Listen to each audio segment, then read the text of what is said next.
Ladies and gentlemen, we can consider this the first homegrown product, the first national sports car of Malaysia.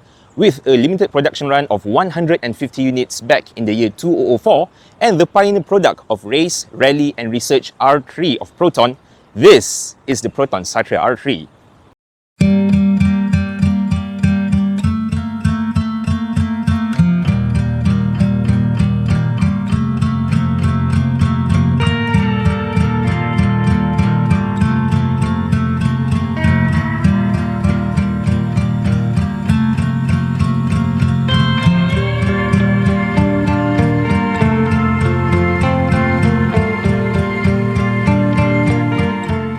What a beautiful Saturday morning with this Proton Satria R3. So, as the pioneer product of race, rally and research, I think it's important to know a bit on what R3 is and how this product came to be. So, in the early millennium, Proton was very actively competing in rallying, especially the Asia Pacific Rally Championship.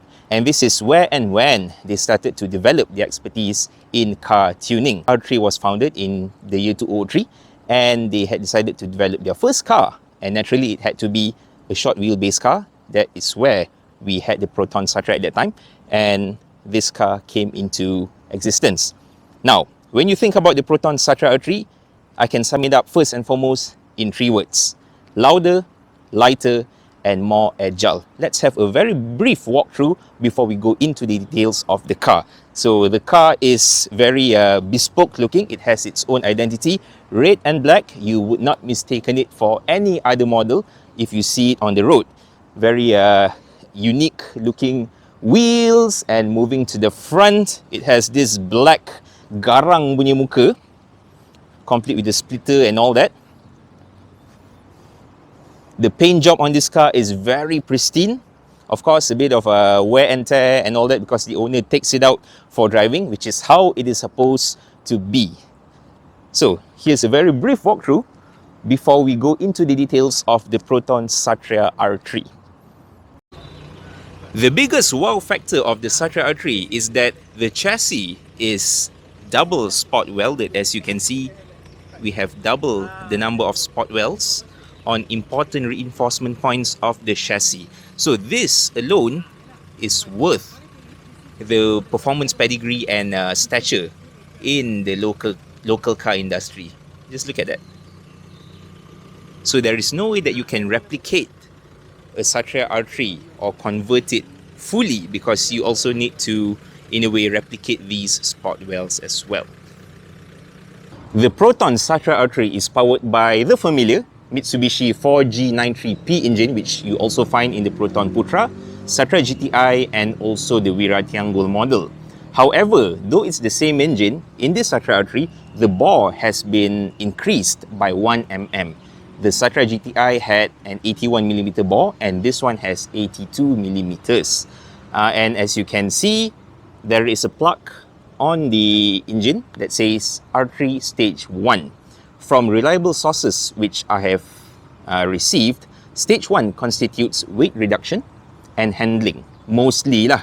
As you can see, there is a front strut bar with the R3 badging on it, and bits of weight reduction initiatives throughout the car in the form of carbon fiber. So the first carbon fiber item that you see in this video would be this spark plug or plug coil covers, which is finished in carbon fiber. The weight reduction initiative continues to the front, where, as you can see, the first glaring omission would be the absence of fog lamps. This is not an oversight, bukannya owner lupa nak pasang balik lepas cat, but it came from the factory like that in an effort to save a few grams of weight from the car. The rest is your standard GTI front fascia, huge brake cooling ducts to channel air to the brakes during your spirited drives. And this lip, this R3 lip, reportedly came with cars with stage 2 tuning and above. So if you have sources of info, do share over here in the comments. Moving on to the side of the car, very distinctive, very bespoke, I would say. Firstly, the paint job. You can order the Satria in any color as long as it's incognito black. And as an identity of R3 last time, we had these blood red stripes coming from the front to the back. And if you notice at the back, it ends in a normal line, but some versions, I think the early ones, had Race Rally Research imprinted on it, just like the 2008 Satria New R3. Alright, moving on to the wheels, you see Advanti S221s, 16 inches, and in a tyre of 205/45/16 diameter. 205/45/16 is a common size for R3 cars back then. The R3 Satria New had 205s, the GTI had 205s. If I'm not mistaken, the Gen 2 MME and the Waja MME also used 205/45, so it's a very common size.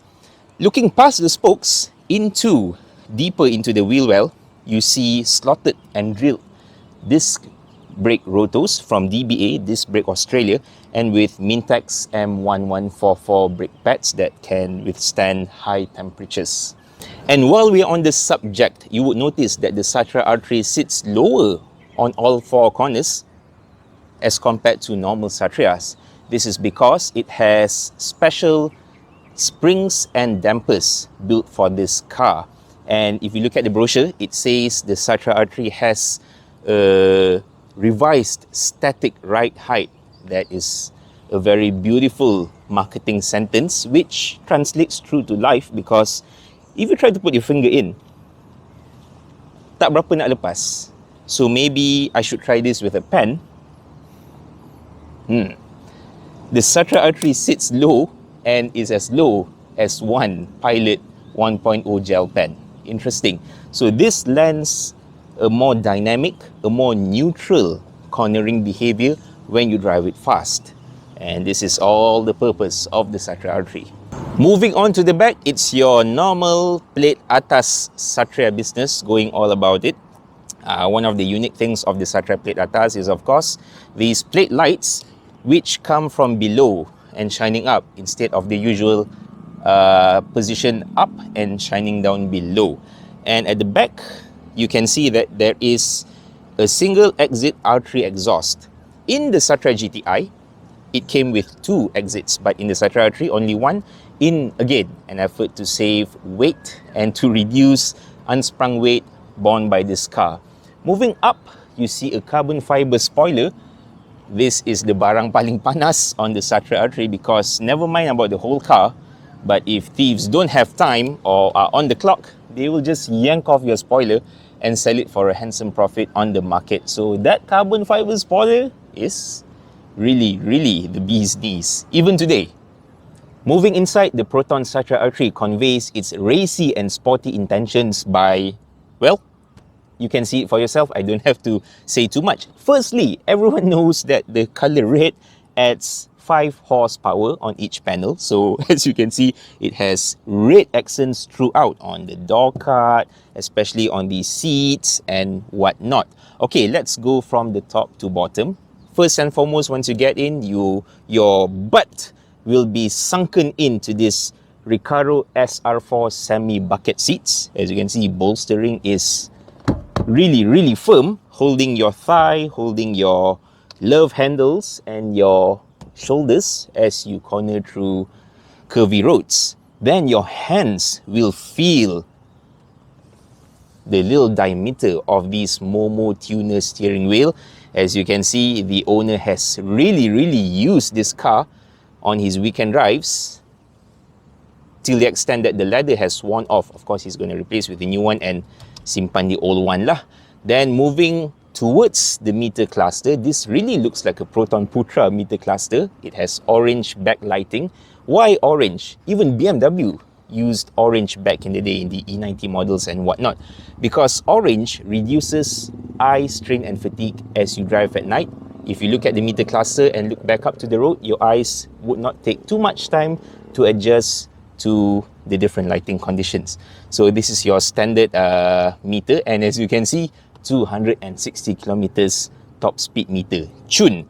Moving on to the center console, it's your standard 1.8 GTI and Wira design. Look carefully at the color. this has a titanium-like color, which Proton really loves to use. If you look at later models such as the R3 Satria R3, you can see this bronze-like titanium accent on the side strips of the car. And even in the brochure, it is also described as titanium. Moving down, there was in its place a Claren 2-din head unit, which of course the owner has swapped out, and with a Sony. Ooh, good taste, I like it. Moving back, you see a carbon fiber shift knob. Again, the theme of weight reduction using carbon fiber continues inside. You have seen the spark plug covers, you have seen the omission of fog lamps, you have seen the carbon fiber spoiler. Now you see this. Okay, I'm going to move out a bit and show you the bottom of the whole thing. You see two things which are prominent. Number one, aluminium pedals, sporty of course, and these R3 mats. Interestingly, again in the brochure, I mean, Proton's marketing was something else back then. These mats were branded as lightweight floor mats. Again, in a bit to the weight reduction theme of this car. Alright, we are now with Abang Rais yang merupakan tuan punya Proton Satria R3 ini. Bang, terima kasih sebab meluangkan masa di pagi Sabtu ini. Sama-sama. Terima kasih for having me here. It's a very nice car. Dengar cerita kalau Sabtu pagi ni selalu naik genting je? Tak adalah selalu sangat. Tapi bila boleh ada masa ke lapangan akan naik lah. Kalau tak naik genting pun pergi tempat-tempat lain lah. Tengok kawan-kawan ajak gimana. Okay. So itulah kegunaan bila kita ada kereta yang saya kira macam enthusiast car. Betul. Kan? Bukannya kereta untuk mass market sangat. Okay, Abang Rais, mungkin boleh ceritakan apa kisah abang dengan kereta ni? Actually, saya ialah pemilik ketiga lah kereta ni, third owner. First owner is actually my jiran. Dia letak kereta dia dekat rumah dia. Actually, rumah jiran saya tu kosong, dia terbiar lama. Before this, garage dia memang kosong lah, tak ada apa-apa. Tiba-tiba satu masa PKP tu, tiba-tiba muncul satu kereta ni, park dekat dia punya porch dia lah. Tapi rumah terbiar, rumah kosong, tak siapa duduk. Saya pun tertanya-tanya, siapa punya kereta ni tiba-tiba letak kereta kat situ. Misteri tu. Lepas tu, saya cubalah untuk menyembunyikan kereta ni daripada orang lain sebab minat memang rasa macam macam nak beli kereta ni. Tapi pada masa tu, saya baru je beli satu project car. Saya punya BMW E34. So, pada masa tu memang tak mampulah dan tak ada parking space pun untuk tambah lagi satu kereta. BMW E34 adalah 5 series kan? 5 series. 5 series, betul. Okay. Pada masa tu saya tengah restore lah kereta BMW E34 tu. Nak dijadikan cerita, kawan saya satu petang dia hantar saya pulang ke rumah, dia dah ternampak kereta ni parking dekat luar. Oops. Dan dia pun bertanya pada saya dan dia pun berminat lah untuk beli kereta tu. Dia suruh saya tanya riki-riki siapa owner dia apa semua. Terus saya terfikirlah, daripada orang lain yang beli, baik saya bagi kawan saya ni yang beli. At least saya ada control ataupun saya boleh try beli daripada dia in the future. Yeah. So I met the owner of the car. Actually my jiran, dia duduk somewhere near, but the house tu dia letak sebagai tempat dia nak simpan kereta ni lah, because I think maybe he bought a new car or something. He is ready to let go the car. So my friend ni beli kereta with the gentleman's agreement that if he needs money, if he needs to sell the car, I will be the first one to know. Okay. So earlier this year, he wants to buy a motorcycle. So he said, I need to let go of this car. So I said, wait, I'll sell my A34 first and then I'll buy it from you. So that's what I did lah. I sold my A34, I get this car. Dan dari mula nampak sampai ke beli, berapa lama masa? About 4 years lah. 4 years plus lah. Oh, saya duk ingat macam 6 bulan ke apa. 4 years 4 years, yeah. That means Abang Rais dah macam tahu tentang kereta ni. You have known of the car, you have seen the car for a period of 4 years. Yes. Before you made your move. Yes. And I have been involved in the process of not really restoring, repairing the car to make it drivable. I see. Macam mana condition semasa tu, dah sebelum restoration tu? Masa kita orang jumpa kereta tu dekat this abandoned house, keadaan dia memang original 100%. Daripada luar kita nampak lah, strap dia lain lah. Strap dia, dia ada tulis race rally research dekat bahagian belakang, cushion belakang. But the interior was a bit teruk lah. Meaning the dashboard dah terkopak. Okay. But the rest of the interior nampak okay lagi lah. The car boleh start, tapi yalah, dah lama tak pakai, dia ada banyak misfiring and dia punya tyre dah keras, all that lah. So when my friend bought the car, he was downgrading from his Golf R. Oh, right. So he sold off his Golf R. Between his Golf R and his new car, he used this car as a daily drive. So when use this car for daily drive, dia takut lah benda kereta ni tak boleh park bersepahan, tak boleh park merata kan. So what he did was, he make it look like a normal Satria. I see. So he took off the stripe, the black stripe. He paint this R3 emblem to black. Took out that R3 emblem. Oh, Bawah okay. dia satu R3 emblem. Right. Okay, on the splitter. And the back R3 punya emblem tu dia pun dia take out. So nampak dia macam normal Satria lah. So he has been really driving the car about 7,000 kilometers. Okay. I know that because dia tukar the meter. When he bought the car, he changed the meter to a different meter because the meter is not really working. So he bought a new old stock, put it back. So if you look at the odometer now, it's about 8,000. So in the past 4-5 months, I've been using about 1,000 kilometer lah. Okay. So the condition daripada kita orang mula jumpa sampai sekarang, ada sikit lah improvement. It's not full restoration. Okay, what was done? What was done? When my friend had the car, he replaced all the oils in the engine, replaced all the leak, fixed all the leak. All 4 absorbers, the absorbers are adjustable from Hotbits. So was taken out, sent to Hotbits to service, put it back in. And all the bushes were done. Dekat bawah.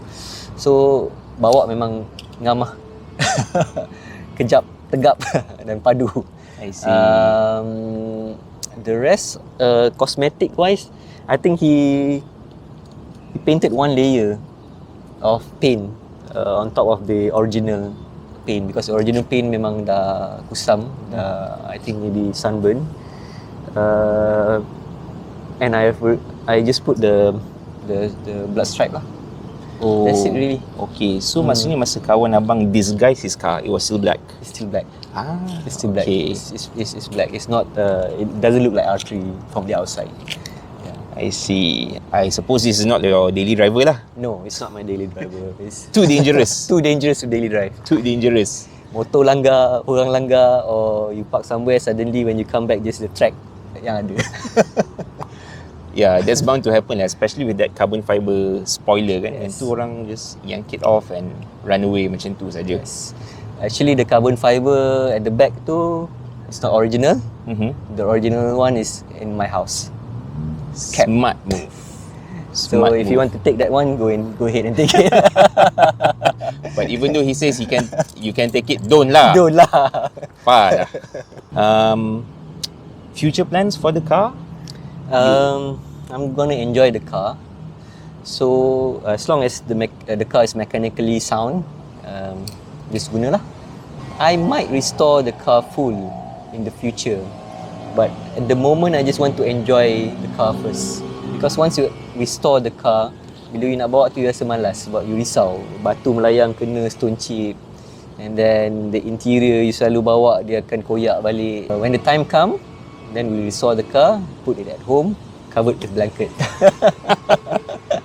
So this is a lesson for all of us car enthusiasts kan. You have to actively leave a few flaws and imperfections in your car. Kalau terlalu pristine, taklah betul lah Abang Ray cakap, macam sayang nak merosakkannya semula. Itulah rasa macam tak sedap. Tak sedap hati. Sakit hati. You bila sakit hati, you fed up dengan kereta tu, nanti you jual. Betul juga. Dia ada cycle kan? Cycle dia. Kan? I should have asked this earlier lah sebenarnya. What do you like about the driving dynamics of this car? This, I mean, bearing in mind, Abang Ray has had the ultimate driving machine before this, the E34, which was also in an era of mechanicality. Okay, if you want to compare with my E34, they are pretty much the same in terms of mechanical.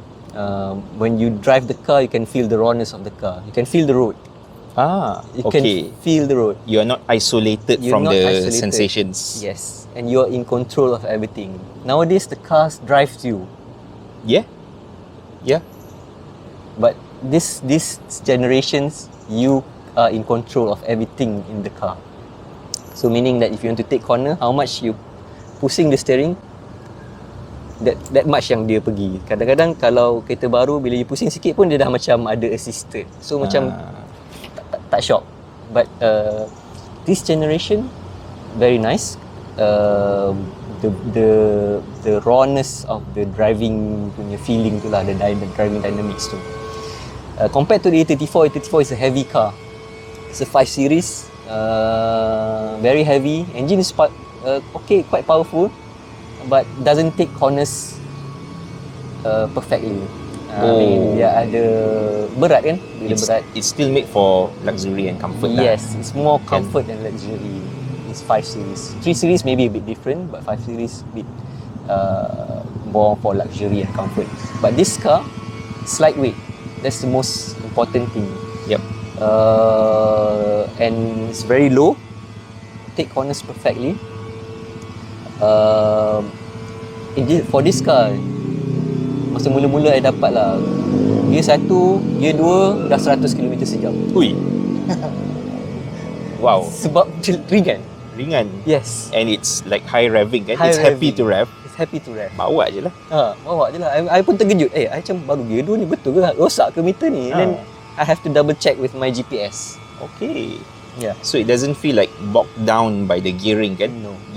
Second gear can take you to 100. 100. Yeah. Oh, that helps in the fun factor of the drive lah sebenarnya. Very fun to drive. Very fun to drive. And the seats are really body hugging kan? Body SR4s. Yeah. Tak ke mana lah kita. Tak ke mana. When you take corners, you can really whack. Tak goyang. You dengar warning signs lah. when you know when to not to overdo it, when dia ada bunyi lah. Bunyi dia tire lah. Dia tire. So if you know the Satria R3, the strength comes in the chassis. Chassis is a double stitch weld, so the stitch the chassis is very rigid. With the adjustable, memang sangat rigid. So it takes corner like go-kart. Even in a straight line, you can just zigzag like that. No problem. But it's very dangerous. Don't do that at home. Have you been a fan of Proton R3's cars before this? Ataupun this was like kind of the first car that sort of caught your attention and really made you fall head over heels? Proton has always been in the family. My father owns the first generation of Saga, and then he owned Wira, and then Waja, and then I myself own the Proton Privé LE, the limited edition 2013. Okay, that's a nice one. That was my first car when I arrived back in Malaysia. I've been using that car for 7 years, 8 years before I sold it off. But I have always been a fan of R3. And on that note, ladies and gentlemen, we thank Abang Rais for your time. Thank you very much for having me. Our pleasure, and also for sharing this very nice, iconic car in a pristine condition. So with that, ladies and gentlemen, we have a part 2. Stay tuned.